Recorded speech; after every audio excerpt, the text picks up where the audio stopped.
All right, everybody, welcome to our deep dive today. We're going to be focusing on customer segmentation and how we can use that to really boost our sales as we're going through this 30 days to sell cars program. Absolutely. It's all about using that day two, segment your audience information and really turning it into targeted campaigns that are going to be effective. Yeah, we have the text from day two, and we've got the segmentation worksheet and the persona templates. So what's the big idea here? Why is segmentation so important for a dealership that's really trying to own their market? Well, when you're doing your marketing, you don't want to just be throwing confetti everywhere and hoping it sticks. You want to make sure that you're focusing on the customers that are actually going to walk through the door and buy a car. Right. So we're not sending out just a general message about, financing to everybody. We're really thinking about who would be interested in trading in their truck, who's coming up on a lease and all that stuff. Yeah, exactly. And that's why the CRM data that you have is so powerful. The day two guide really emphasizes using that data to build those customer segments, trade-in opportunities, lease renewals, equity owners, all of them. Okay, cool. So the segmentation worksheet gives us some examples like John Doe, who has a 2018 SUV, and they've got him marked as a trade-in opportunity. What is it about him that makes that a good segment for him? Well, if you think about it, 2018 was a few years ago. And, a lot of times people with SUVs, they're ready for the newest features or just a newer model after a few years. So he's probably getting to that point where he'd be really interested in a good trade-in offer. Gotcha. So we're not just going to send him some, generic, come look at our new SUVs message. We're going to send him something about a trade-in bonus because we know that's going to be a good motivator for him right now. Exactly. It's about really understanding what motivates people in each of those segments. Okay. And then we've got Jane Smith. She's got a 2021 sedan that she's leasing from our dealership. Mm-hmm. So she's under lease renewals, which, that makes a lot of sense. What's the strategy there? Well, with lease renewals, you have to think about loyalty and timing. Jane's already familiar with the dealership. She's got a payment history, and she's probably getting close to the point where she has to decide whether she's going to renew or buy out the lease or go somewhere else. Okay. So we don't want to just send her any lease offer. Yeah. We want to highlight maybe loyalty program perks or an early renewal discount. Or maybe even show her a similar car that's a little bit nicer than the one she has so that she stays with us. Exactly. And the worksheet even makes you think about which offer you want to highlight for each person. So for Jane, maybe it's that loyalty lease renewal discount to really show her that we appreciate her business. Makes sense. Yeah. But looking at the worksheet, there's a lot of different segments here. If you're a dealership and you're trying to run this 30 days program and you're feeling a little bit overwhelmed with all the data in your CRM, where should you start? Yeah. The day two guide talks about this. It says you don't have to do everything at once. Just pick one or two segments that make sense for your dealership. Like if you have a lot of used trucks, maybe you focus on those trade-in opportunities first. Or if you have a lot of leases, maybe you go for the lease renewals. So pick your battles and get good at one or two segments before you try to do them all. Gotcha. Right. And you don't want to forget about the equity owners either. Like Mike Johnson on the worksheet, he's got a 2019 truck and it says he has a lot of equity in it. So that's a whole different situation. Yeah, he's in a good position. Mm-hmm. He could probably get a much nicer car without having to pay a lot more each month. I imagine we'd want to market to him a lot differently than someone who's upside down on their loan. For sure. With Mike, you might want to highlight all the newest technology or emphasize how much his trade-in is worth so that he has more buying power. Or maybe even show him some higher-end models that he hasn't even considered before. The worksheet also mentions past customers, like Emily Brown. It says she bought a car from us back in 2016. Is she even worth our time, or has she probably moved on by now? A lot of dealerships don't pay much attention to past customers, but they can be a great source of new business. They already know and like your dealership, so getting them to come back is a lot easier than trying to get someone to come in for the first time. Oh, that's a good point. So we might send Emily some information about new safety features, or how much better gas mileage is now compared to her 2016 car. Or maybe we even give her a special offer just for coming back. Exactly. And then lastly, there's the conquest opportunities, like Sarah Green on the worksheet. It says she doesn't currently own a car from our dealership, so that's completely different strategy. Right. She could be loyal to another brand, or maybe she's never even thought about coming to our dealership before. So how do we even start to personalize our message for someone like her? With conquest opportunities, you really have to think about what makes your dealership stand out. Do you have amazing customer service? Do you have unique financing options? Do you specialize in a certain type of car that she might like? You need to figure out what your strengths are and make sure she knows about them. So instead of just saying, we have great cars. We need to give her a real reason why she should choose us over everyone else. We need to offer her something that she can't get anywhere else. That's it. And that's where having those detailed customer profiles, those personas, really starts to make a difference. Okay, so let's talk about that. We've got the customer data, we've got our segments, but how do we get to that next level of personalization? Yeah. The Day 2 guide talks about these personas. What are they exactly? Basically, they're like fictional versions of your ideal customer for each segment. You take the basic information like John Doe 2018 SUV, and you start building a whole picture of who John is, like his lifestyle, his needs, what motivates him. Okay, so we're going deeper than just basic demographics. We want to really understand what makes him tick, what his pain points are, and what kind of message is going to resonate with him. Exactly. And that's where the persona templates come in. They help you create these detailed profiles. So, for example, let's look at Trade In Tim from the template. Okay, Trade In Tim. Let's see. It says he's male, 35 to 50 years old, lives in the suburbs, married with 2 kids, drives a 2015 truck with like 90,000 miles on it, uses it for work and for family. I can already kind of picture him. Yep. Getting it. And the template asks you to go even deeper. Like, what motivates Tim? What are his pain points? What does he like to watch or read? How does he prefer to be contacted? So we're not just making stuff up. Mm-hmm.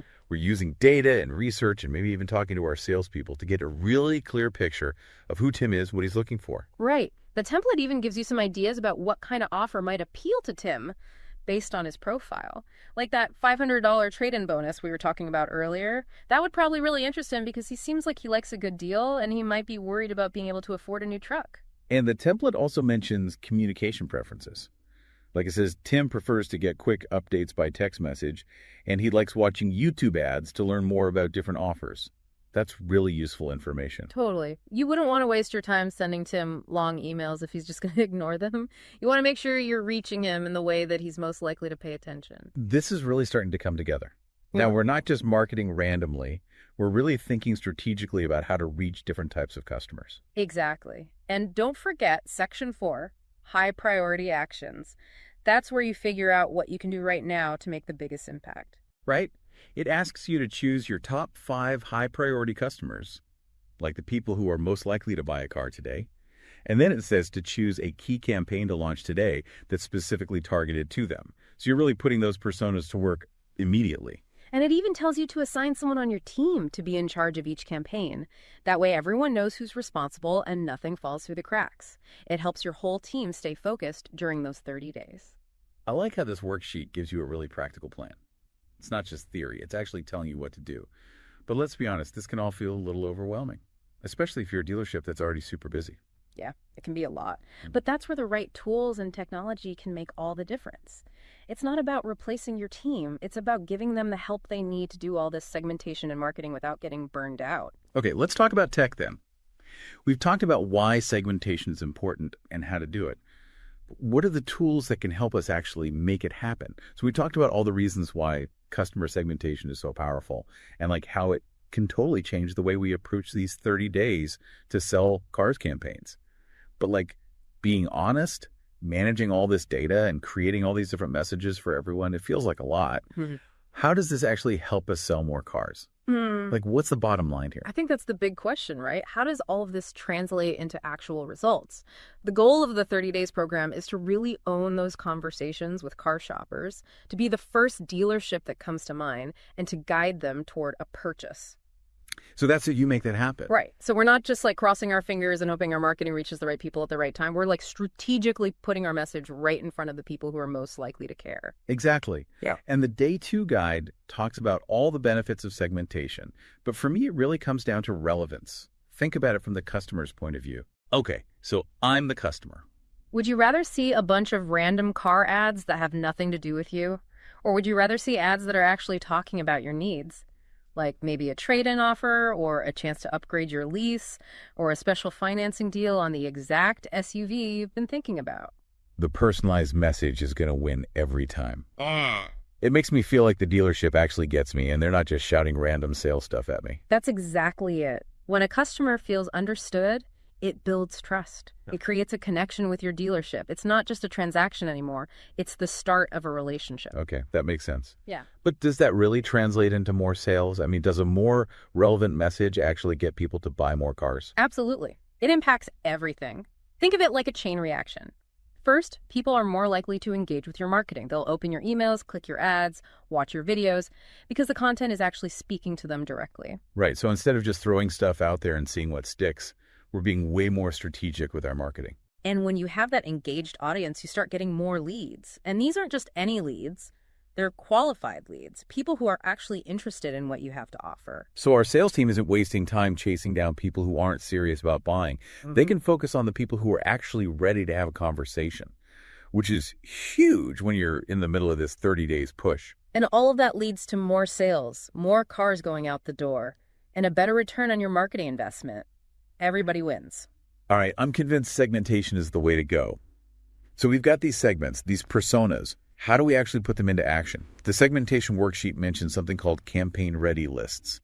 What are those? Those lists are where the magic happens. They take all that segmentation work and turn it into real campaigns. Or it's like your battle plan for the 30 Days to Sell Cars program. So each list is connected to a specific segment, and then there's a campaign that's designed to work for that group. You got it. You've got lists for things like a trade-in cash event, or a lease renewal loyalty drive, or an equity owners upgrade program. You could even have an EV awareness campaign if you're trying to sell more electric vehicles. And each campaign has a special offer that's tailored to that segment. Yeah. So for Trade-In Tim, it's all about that $500 trade-in bonus.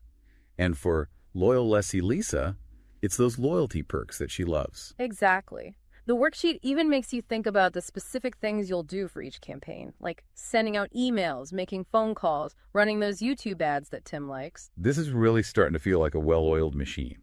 We're not just marketing randomly anymore. We're being really strategic and using data to make decisions. And don't forget about Section 4, high priority actions. That's where you focus on the things that will make the biggest difference right away. Oh, yeah. It tells you to pick your top 5 high priority customers, like the people who are most likely to buy a car today. And then it says to choose a key campaign to launch today that's just for them. So you're using those personas to make an immediate impact.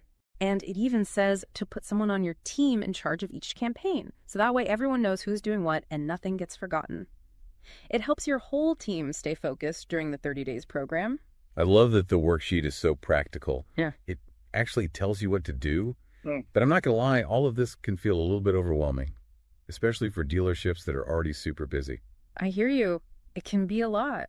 But that's where technology comes in. There are tools that can help you with all of this segmentation and marketing. It's not about replacing your team. It's about giving them the support they need so that they don't get burned out.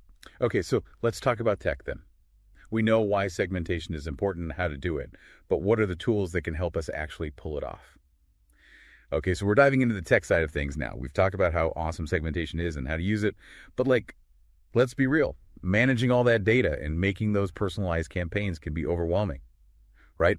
Like, how can we actually use technology to make this whole thing easier and less stressful? You're totally right. The goal isn't to create more work.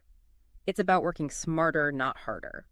And luckily, there are tools out there that can help with exactly that. Awesome. So, what kind of tech are we talking about? What should dealerships be looking at to really make segmentation happen? Your CRM system is like your home base. A good CRM can do a lot of the heavy lifting. It can help you gather all the customer data you need, segment your audience based on all sorts of things, and even automate some of those personalized emails and text messages. So instead of manually sorting through spreadsheets and sending each email one by one, we can use our CRM to do a lot of that work for us. Yeah, exactly. It's like your command center for segmentation. Yeah. But remember, not all CRMs are created equal. Some are more advanced than others. So you really want to take a good look at your current system and make sure it can handle everything we've been talking about. What if our CRM is a little outdated? Or what if it doesn't have all those fancy features? Are there other things we can use? Of course. There are tons of marketing automation platforms out there that are specifically designed for car dealerships. They can either work with your CRM or even replace it completely. Okay, so we're talking about platforms that can do more than just manage contacts. They're built to handle segmentation and personalized marketing. Exactly. They have all kinds of features, like advanced segmentation tools, dynamic email and text message marketing, and even AI-powered insights that can help you predict what customers are going to do. Whoa, AI-powered insights. That sounds wild. Tell me more about how AI can be used for segmentation. Imagine this. You take all your customer data and you feed it into this platform, and then AI algorithms analyze that data and look for patterns and trends, things that we as humans might miss. It can tell you which customers are most likely to buy, which campaigns will be most effective, and even the best time to reach out to them. So it's like having a robot marketing assistant who can go through mountains of data and tell us exactly what to do. Kind of. It takes the guesswork out of segmentation and lets you focus on the stuff that really matters. This is all sounding pretty amazing. But let's be realistic here. Is it really as simple as gathering the data, setting up the tech, and then just watching the sales roll in? Technology is a powerful tool, but it's not magic. It can definitely automate a lot of the stuff we've talked about, but you still need human expertise and strategy. Right. We still have to come up with good marketing messages, create those awesome visuals, and analyze the results to make sure everything is working the way it should. Exactly. It's about finding that sweet spot where human creativity meets technology. That's where the real magic happens. I love that idea. The best results come from that partnership between humans and tech, each side using their strengths. And that's where your team's skills and knowledge are so valuable. They know your dealership, your customers, your market better than any algorithm ever could. Technology just gives them the tools to do their jobs even better. Man, this has been an amazing deep dive. We've covered so much ground, from the basics of segmentation all the way to the super advanced tech that can make it happen. It's been great talking about this with you, and I hope everyone listening feels like they can take their segmentation to the next level. Before we sign off, I want to challenge everyone listening. Think about those top 5 high-priority customers we talked about in the segmentation worksheet. Think about everything we've learned today. Really dive into their personas, their motivations, what they like and dislike, and come up with a plan for each one. That's a great challenge. It's all about going beyond those general segments and treating each customer like a real person, someone who deserves a personalized experience. And that's really what segmentation is all about, isn't it? It's about making those real connections with our customers, understanding what they need and giving them something that's actually valuable to them. Exactly. And when you do that, you'll see the results. More engagement, more loyalty, and ultimately more cars sold. So go out there and segment like a pro. And that's a wrap on our deep dive into customer segmentation. Thanks for joining us. And until next time, happy selling.